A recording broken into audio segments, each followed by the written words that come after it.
Sao laptop តម្លៃប៉ុណ្នេះ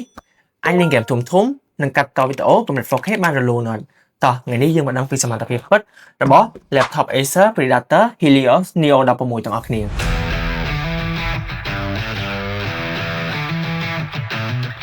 សួស្តីអ្នកនរគ្នាថ្ងៃនេះខ្ញុំនឹងលើកយក laptop gaming មក review ទៅកាន់អ្នកនរគ្នាហើយ laptop មួយនេះដែរកំពុងតែទទួលបានការចាប់អារម្មណ៍ខ្លាំងមែនទែននៅក្នុងឆ្នាំ2026នេះអញ្ចឹងសម្រាប់បងដែលគាត់កំពុងតែស្វែងរក laptop សម្រាប់លេង game ធ្ងន់ឬកាត់តវីដេអូកម្រិតខ្ពស់មិនថាការងារ design ឬក៏ architecture ប៉ុន្តែគាត់ចង់បាន laptop ដែលមានតម្លៃសមរម្យត្រឹមតែ 1K ស្ដើងហ្នឹង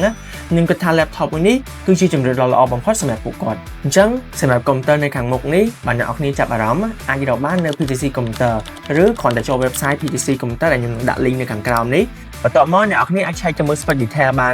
ហើយរាល់ផលិតផលទាំងអស់របស់ PTC Computer សិតសឹងតែជាផលិតផលចេញពីក្រុមហ៊ុនផ្ទាល់តែម្ដងអ្នកនរគ្នាជាមួយនឹងគុណភាពខ្ពស់ការធានាជូននិងដឹកជញ្ជូនលឿនរហ័សតែម្ដងអ្នកនរគ្នាចម្ងាយតាម10 គីឡូម៉ែត្រគឺគេដឹកជញ្ជូនអត់មានគិតថ្លៃសេវាដឹកទេតោះអញ្ចឹងកុំឲ្យខាតពេលអ្នកនរគ្នាអាចចាប់អារម្មណ៍មួយខ្ញុំបានអញ្ចឹងចំណុចដំបូងដែលយើងឃើញបំផុតហ្នឹងគឺទៅលើរូបរាងការ design របស់ laptop មួយនេះជាមួយនឹង brand Acer នេះខ្ញុំមិនដែលគិតថាគេអាចនឹង develop ទៅលើពពួក Acer Gaming នេះហើយអីដែលសំខាន់គេមកជាមួយនឹង logo បែបនេះអ្នកនរគ្នាគឺប្លែកមែនតើមើលដំបូងអត់ដឹងថា brand របស់ Acer ហើយមកចំណុចមួយវិញទៀតហ្នឹងគឺនៅផ្នែក mode ខាងក្រោយរបស់គេនេះអ្នកនរគ្នាគេមកជាមួយនឹងកន្លែងនេះគេដាក់ពពួក Helios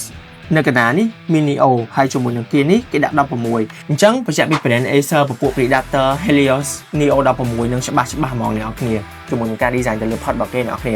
គេមកជាមួយនឹងខាងឆ្វេងផងខាងស្ដាំផងហើយនឹងខាងមុខនេះផងដោយសារតែ laptop នេះគឺជាពពួក laptop gaming អញ្ចឹងទម្ងន់របស់វាមកជាមួយនឹងទម្ងន់ 2.65 គីឡូអ្នកនរគ្នាប្រព័ន្ធនេះគឺល្មមមែនហើយមកវិញតែអ្នកនរគ្នាជាមួយនឹង laptop មួយនេះវាមកជាមួយនឹង keyboard ភ្លើង RGB ដែរអ្នកនរគ្នាអាចមើលឃើញជាក់ស្ដែងហ្នឹងអញ្ចឹងអ្នកនរគ្នាអាចធ្វើការសេរីពណ៌ទៅតាមអីដែលអ្នកនរគ្នាចង់បានដោយសារតែពណ៌របស់វាមកច្រើនស្រួលមែនតើអ្នកនរគ្នាអញ្ចឹងអត់ចាំបាច់បារម្ភទេហើយជាមួយនឹង laptop មួយគ្រឿងនេះប្រព័ន្ធការហៅត្រជាក់របស់គេអ្នកនរគ្នាមានខាងនេះផងខាងមុខផងហើយនិងខាងឆ្វេងនិងខាងស្ដាំផងអ្នកនរគ្នាអាចនិយាយបានថា laptop មួយនេះគឺវាប្រព័ន្ធត្រជាក់របស់វាបញ្ចេញកម្ដៅបានល្អមែនតើអត់ចាំបាច់បារម្ភថាវាទេព្រោះអីវានឹងកាត់បន្ថយកម្ដៅនៅពេលអ្នកនរគ្នាធ្វើការធំឯងហើយជាមួយនឹង laptop មួយនេះដែរអ្នកនរគ្នាជាមួយនឹងអេក្រង់របស់គេមកជាមួយនឹងទំហំ16អ៊ីងកម្រិតភាពច្បាស់របស់គេគឺច្បាស់មែនតើដែលគេមាន IPS ខ្ពស់អញ្ចឹងមានន័យថាពាក់ព័ន្ធជាមួយនឹងការបញ្ចេញទៅលើរូបភាព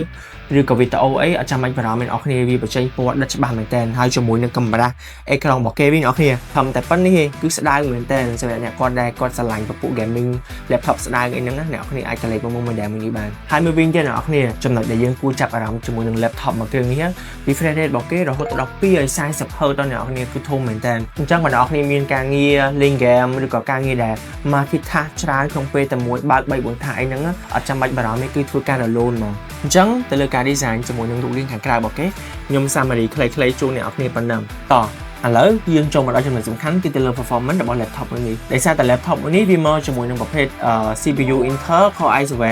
ចំនួនទី14អ្នកនរគ្នាគឺជាចំនួនចុងក្រោយហ្មងដែលទើបតែចេញដែរទេហើយចំពោះ CPU របស់គេនេះក៏មានកម្លាំងខ្លាំងដែរអញ្ចឹងវាអាចជួយការងាររបស់អ្នកនរគ្នាដែលកំពុងតែ multitask ច្រើនក្នុងពេលតែមួយនឹងបានល្អមែនតើរីឯ graphic card របស់ laptop មួយនេះវិញអ្នកនរគ្នាវាជាប្រភេទ Nvidia អញ្ចឹងអ្នកនរគ្នាដឹងច្បាស់ហើយប្រភេទ graphic Nvidia អញ្ចឹងវាជួយការងារអ្នកនរគ្នាបានច្រើនមែនតើមិនថាអ្នកនរគ្នាមានការងារច្រើនទេជាពិសេសអ្នកនរគ្នាណាដែលគាត់ធ្លាប់តែប្រើប្រាស់ laptop ធម្មតាសម្រាប់ធ្វើការបើគាត់ប្រើប្រាស់ laptop នេះសម្រាប់ធ្វើការឬកាត់តវីដេអូរបស់គាត់អីអាចនិយាយថាវាមានល្បឿនលឿនជាងមុនរហូតដល់ទៅ2ដងបើប្រៀបធៀបជាមួយនឹង laptop ធម្មតាអ្នកនរគ្នារីឯ RAM របស់ laptop មួយនេះវិញអ្នកនរគ្នាវាមកជាមួយនឹងទំហំ 16GB ប្រភេទ DDR5 ប៉ុន្តែចំណុចពិសេសរបស់ laptop នេះគឺអ្នកទាំងអស់គ្នាអាចធ្វើការ upgrade បាន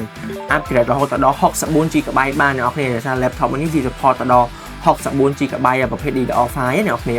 ហើយជាមួយនឹង storage វាមកជាមួយនឹងប្រភេទ SSD រហូតដល់ 512GB នៅក្នុងនេះវា support ទៅលើ M.2 ដែរអ្នកនរគ្នាវាមាន free slot ពពួក M.2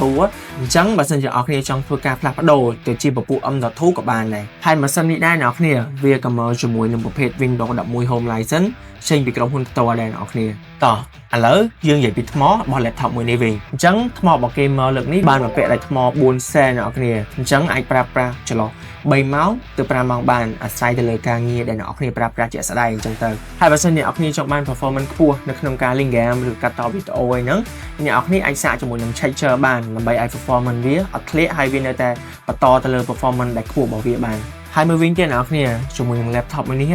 វាមកជាមួយនឹងការធានាមួយឆ្នាំពេញចេញពីក្រុមហ៊ុនផ្ទាល់សម្រាប់មកវិញជាមួយនឹង laptop Acer Predator Helios Neo 16នេះគឺជាជម្រើសដ៏ស័ក្តិសមបំផុតសម្រាប់អ្នកដែលគាត់កំពុងតែស្វែងរក laptop សម្រាប់ធ្វើការកាត់តវីដេអូកម្រិតខ្ពស់ឬក៏លេងហ្គេមហ្នឹងគឺជាជម្រើសដ៏ល្អបំផុតសម្រាប់ពួកគាត់ចំពោះ laptop មួយនេះតើអ្នកនរគ្នាយល់យ៉ាងណាដែរកុំភ្លេចបញ្ចេញមតិនៅខាងក្រោមនេះហើយជាមួយនឹងវីដេអូរបស់យើងក៏ដល់ទីបញ្ចប់ដែរអ្នកនរគ្នាអញ្ចឹងបើសិនជាចាប់អារម្មណ៍កុំភ្លេចចុច like និង subscribe ម្នាក់មួយផងជួបគ្នានៅវីដេអូក្រោយខ្ញុំនឹងមានអ្វីដែលពិសេសមក review ទៅកាន់អ្នកនរគ្នា